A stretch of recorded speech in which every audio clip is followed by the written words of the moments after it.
say make time to sit with your children and take a few breaths. It doesn't need to be half an hour on a cushion in a perfect posture. I would suggest this practice of first thing in the morning when you wake up, go and sit with your child, have a cuddle, snuggle up, whatever works in your relational dynamics, and Mm-hmm. take deep breaths together. First thing, before you touch the phone, before you think about what you have to do for the day. Anchor that presence with your breath together with your child. And then last thing, before you go to sleep. If they're younger, when you're tucking them in, if they're older, when you say goodnight, sit with them. Connect to the breath. Maybe you include a bit of gratitude for something that went well in the day or something that you observed as you're connecting to your breath together, and then say goodnight, just so it's this anchor for every day. Welcome to the Soaring Child podcast, where parents of children with ADHD learn tips and tricks to help their child soar at home, at school, and in life. We feature interviews with experts, medical professionals, and parents just like you who are learning how to reduce ADHD symptoms using food and other natural strategies. Because children with ADHD deserve to soar just like every other child. I'm Dana Kay, your host. Hello, parents. This is Dana Kay here with another edition of the Soaring Child podcast. Now, today we're diving into a powerful approach to helping children find calm and focus. I remember when my son was struggling with, big emotions and bursts of energy that, seemed impossible to contain. We tried so many things, as you've probably heard in my episodes on the podcast. We tried so many things, but there were days where I was left feeling helpless, watching him get frustrated because he just couldn't settle his body. And I kept thinking to myself, how can I help him find tools to calm himself, something that he can actually rely on when I'm not there to guide him? And that is why I am thrilled to introduce Beata Heymann. Beata is a registered teacher trainer with Yoga Alliance, offering trauma-informed and youth yoga teacher trainings. She actually brings this playfulness, this curiosity, and an open heart into her work, incorporating meditation, yoga, chanting. And as the founder of Breath Circle, she has over 12 years experience working with at-risk youth and specializes in teaching students, teachers, and parents tools for self-regulation through mindful breathing. Beata, thank you so much for joining us today. Thank you for having me. Pleasure to be here. I'm really excited for you to join me. And listeners out there, you will probably pick up that she has a very similar accent to me. Beata is Australian, and we very rarely have Australian guests on. So I hope that you guys can understand us today. So Beata, look, I'd love to start with, what inspired you to focus on trauma-informed yoga and mindfulness and, bring those practices into actual schools? What initially motivated you to sort of create Breath Circle and reach young people in this way? So I have a background in social work, and I worked for a long time in a mostly African community in Melbourne, in Australia. With at-risk youth. And I guess I've always observed through that job the need for self-regulation tools. Like, there were a lot of challenges in young people in that community, entering like states of overwhelm or sympathetic nervous system overdrive, and not being able to talk about how they're feeling in that moment where they're triggered or in a bit of a trauma response. And so over the years, I kind of learned on the job how to support them using their body, using conscious breathing and more somatic practices to bring them back to a resting zone in their body and nervous system, so that we could then discuss what happened or how they were feeling. And then I love yoga. Like, for me, yoga is a big tool for mental health support, even in my own journey. And I use it as a tool for self-regulation.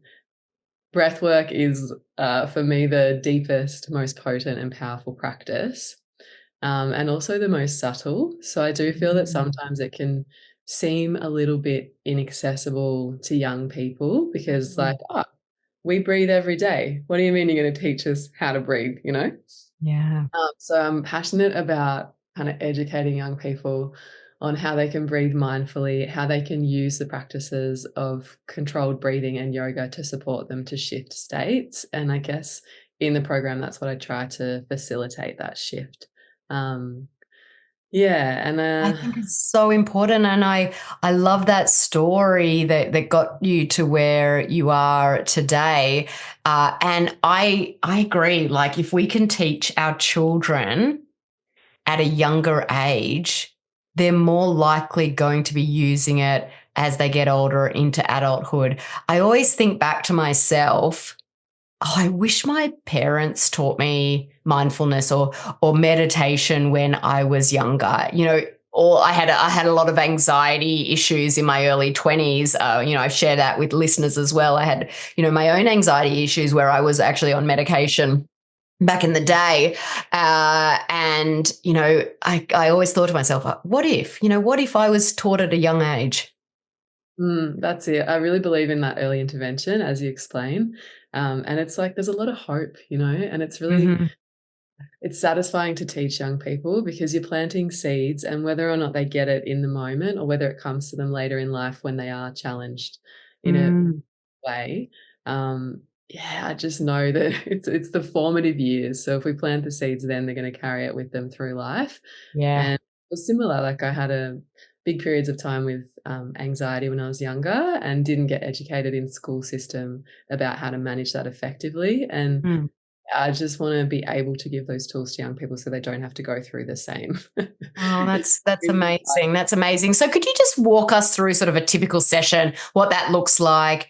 How do you structure these sessions, and what types of activities, meditation, breath work, yoga, all the things that you've mentioned, specifically when you're doing them with students? Mhm. Yeah, sure. So the baseline structure for all programs is the same because it's a trauma informed approach. So it's a lot of Mhm. repetition and ritual so that it's familiar practice and young Mm. people feel confident quickly with the Yeah. practices, and Yeah. then they can Can actually. I Yeah, I was going to say, you say trauma informed, and I will say that a lot of kids that have these challenges, like ADHD, like autism, like anxiety, that in themselves is, that's trauma, and trauma for the family around them as well. So, may not be that typical thought of what trauma actually is, but ADHD, they thrive on repetition. They thrive on consistency. So I love that you said that. And I really just wanted to, highlight that, because I think for especially the listeners and their kids out there, understanding that and knowing that repetition is super critical for their kids as well. Yeah, thank you for bringing it into that context too, for sure. I have worked with young people with special needs in a Yeah. school in the country here in Australia, and I noticed that repetition was really supportive, and it took a little bit more time for the trust to be built and that like safe space to kind of arrive in the program, Mm, but we got there after about the third or fourth week, and yeah. yeah, it. I could go into more detail, maybe another Yeah. time. Yeah, it was beautiful to see them start to come out of their shells and to actually Uh, be able to be grounded and resting, which yes. is something that might have been quite unfamiliar to them in their day-to-day lives. Yeah, with those. Definitely, definitely. So sorry, I did interrupt you there. Please Yeah, continue on on your thought process and walking us through that typical session. sure. So we have the same container each time, as far as the structure of it goes, and each session will have about 10 minutes to check in and orient using the body. Could be a mindfulness practice, could be breath work, could be some sort of somatic practice all together, sitting in circle. And then there's 10 minutes of mindful movement. So I Mm, combined like a bit of structured asana from yoga, the postures, and a little bit of free movement. So depending on the age group, we might dance, we might shake the body, a little bit of qigong, like a martial art, these kinds of things. yeah. And then we sit down and do 10 minutes of singing in a circle. And it's more of a chanting or a mantra with really simple, repetitive songs or chants. They're like from all over the globe, lots of different languages. I try to pay respect to the tradition and tell the story and explain what it means before we chant it. But to be honest, it's all about toning the vagus nerve in that part of the session. So I want them to be socially engaged, using their voices freely in a group, and getting into that same repetition and ritual through the repetitive nature of the chant, so that they can kind of get out of their heads and into a more sensory state and connection with the body's wisdom through that process. And for me, that's obviously, aside from the breath work, that's one of the most powerful elements of the program, and they love it. Like they get really into it, especially the younger kids, and we'll do like some rhythm with clap sticks or on the body. And then I'm curious, could you maybe, you know, demonstrate what some of that might look like? Because, you know, I can understand the voice and that tone and that rhythm can definitely change the way that you're feeling internally, you know, in that stressed or non-stressed state. Mm-hmm. Yeah, it'd probably take a bit too much time to give you a whole song, but I can give you like a small example of a somatic exercise we do with vocal toning. The idea is that it forces extended exhalation, so you're dropping into parasympathetic nervous system, and you're also connecting mind, body, breath awareness at the same time. I just have to stand up to show you. So Sure. Thank you. So we stand with our feet about hip width apart. And then we take a big breath in and reach the arms nice and wide. And then we go to the earth for I.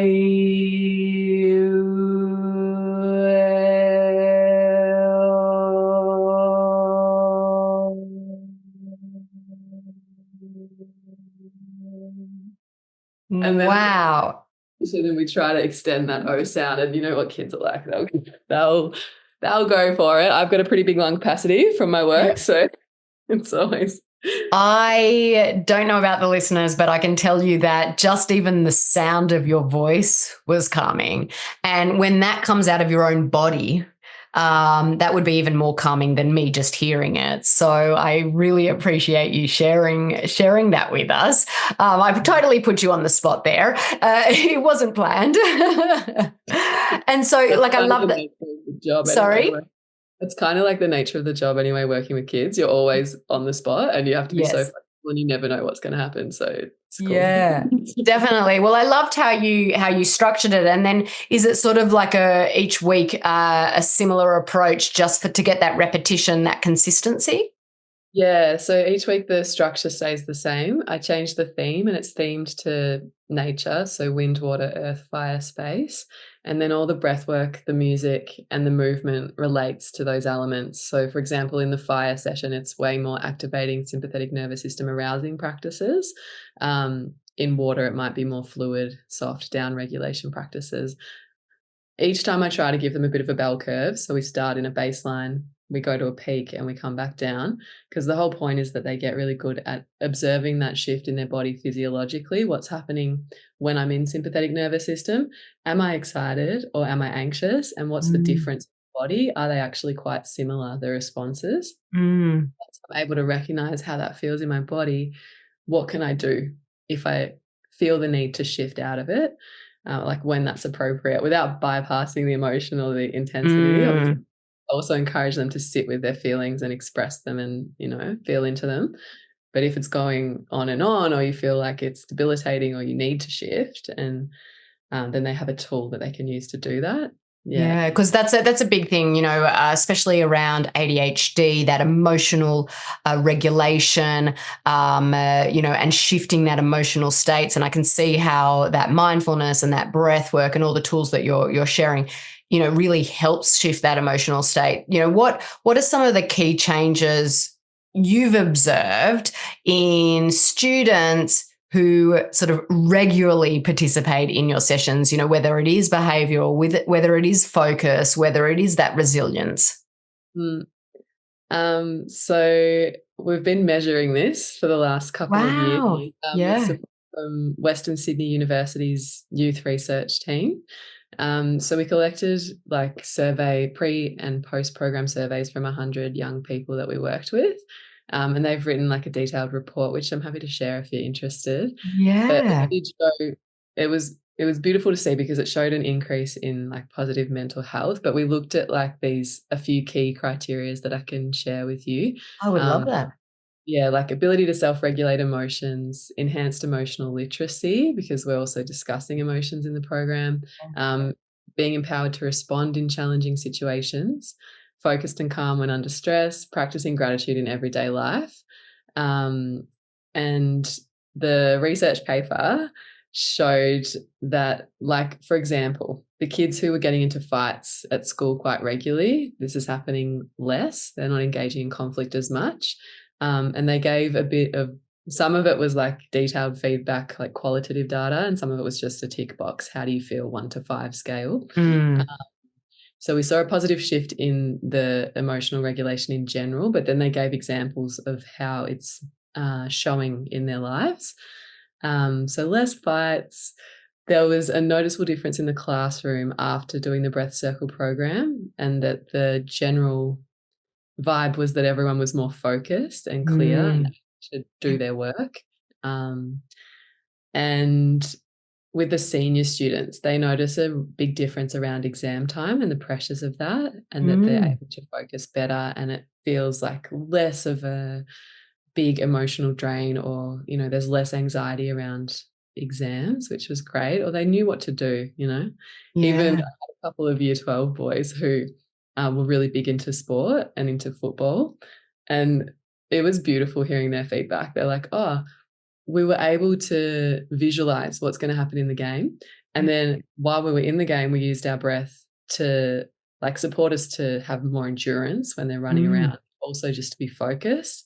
And they were like, we haven't lost a game all season. Like, that was so exciting. Wow. I have to say, my 15-year-old son would like to hear that. He plays American football, and so if there's one way that I can encourage him to really do daily practice of breath work and meditation and mindfulness, maybe that's my hook. That's it. Yeah, for sure. Oh, wow. Like, I mean, some of those improvements are amazing, those observations and that change for those kids. And the best part about it, it's a tool that you've got inside your body. It's free. It doesn't require any expense or a lot of effort. Now, I know many teachers and parents, really struggle with sort of helping kids integrate these tools into their daily life, just, as I was explaining with my son. So what strategies do you use to sort of ensure the students that you teach really continue to apply these outside your sessions? Yeah, for sure. So integration is definitely the hardest piece of the puzzle. I'm working on it, and I value it so highly, and I know it's important, and I really don't want to go in and deliver a 6 or 10 week program and to have young people associate states of calm with my presence or with me being there guiding them. So I'm all about solid integration, which is why the whole theming of it is empowering them with tools that they can use, as you just explained, in their own body, free anytime they need them. But just to make sure that it's happening, I train the teachers in schools as well, so that they feel confident to teach mindful breathing in the classroom. I encourage them to do that as a daily practice for themselves as much as for their students. And then also the parents. So I invite parents to come into school and have a meeting, and I'll give them just the baseline 1 or 2 practices that I consider the foundation or the quickest, most efficient way to shift states, and encourage them to do it at home, whether that's around mealtime before you eat together, or it could be, in the morning or evening, just to have it as a ritual in the home, so that wherever young people are, they're reminded of the practice, and it becomes like a natural part of their daily experience. Yeah, it becomes their new normal. And that's a big thing that I talk about, is like natural health and making changes to your diet and making changes to lifestyle things inside your home. It might seem hard at first, but if you do it every day, even just for a short amount of time, it becomes your new normal and it becomes part of your life, and you don't even think about it anymore. And, it sounds like this is sort of exactly the same way. I just want to say to listeners out there, I think this is a critical episode to be sharing with your teachers or at your school, with your school, because I think to bring in something like this into the complete entire school system, I think is critical. The increase in mental illness these days is shocking. The more and more teenagers are really suffering. But if we just thought about this being brought in 5 minutes a day in, say, their first period, what a game changer it could be for students worldwide.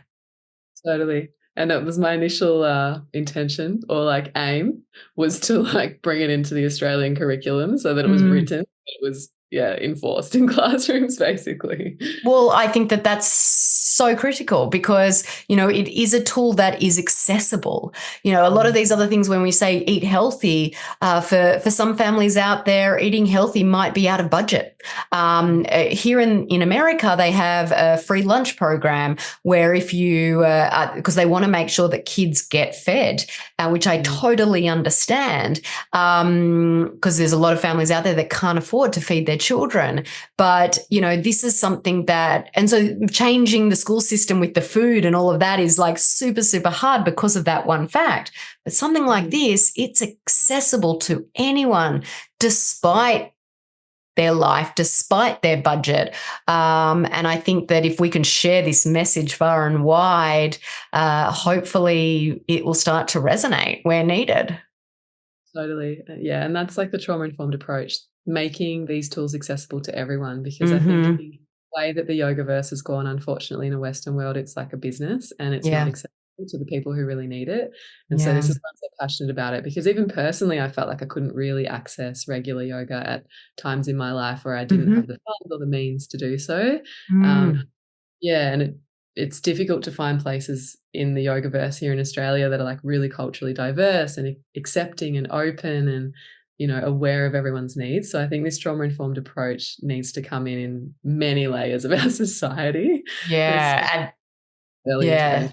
Yeah, the world society, I think is so important. Okay, so parents are probably thinking like, yep, totally on board with all of this. What are some simple breathing techniques or yoga practices that, parents can try at home with their children to support that self-regulation and reduce their stress?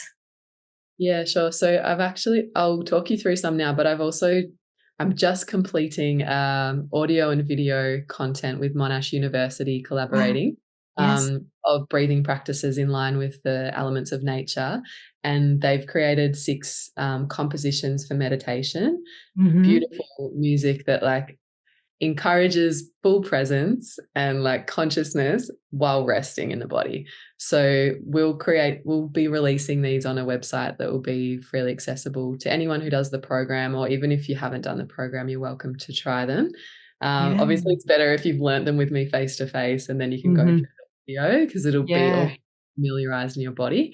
But you can work with just the audio as it is and the video, and they'll have the baseline practices. So I'm happy to share that with you. I'd love to. We'll definitely drop that into the show notes for listeners out there to take a look, because that's to have that as a guide. I'm sure listeners will be greatly appreciative of that. That would definitely help.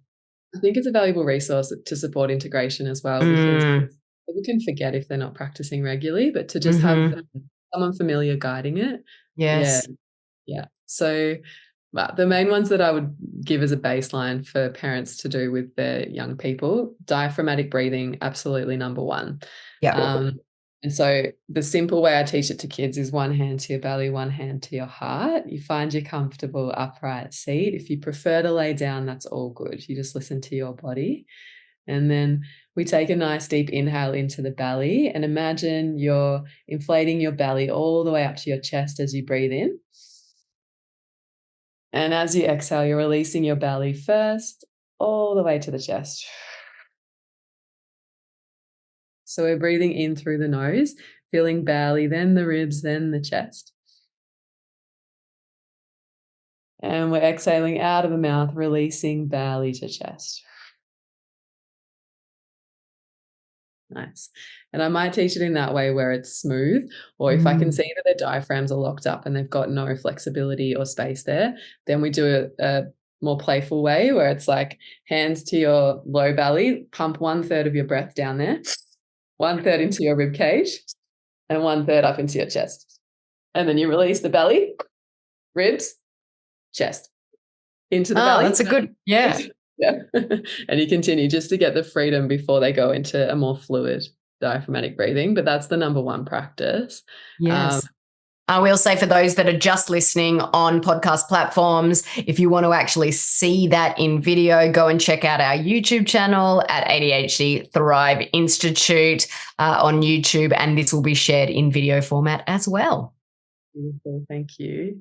There's one more I'd love to share just Sure. quickly.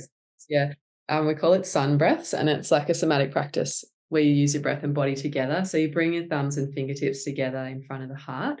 And then as you inhale, imagine that you're opening your arms out to the size of your breath. As you exhale, you're bringing thumbs and fingertips back to center. Nice. So we inhale to open just out as wide as you feel your breath is in this moment. And we exhale to return to center. And then if you want to challenge, you could close your eyes for one more round, inhaling to open. And exhaling to return to center. Nice. When you're ready, you can reopen your eyes. It's a good check-in. If you're doing these ones, you know you need to sleep more or eat some food or regulate somehow. So if you're not able to meet your fingers together, then, there's something off that we need to. And just those simple little practices, even for 2 minutes, changes how you feel. I actually really like the one with the fingers together. I haven't actually heard of that one before.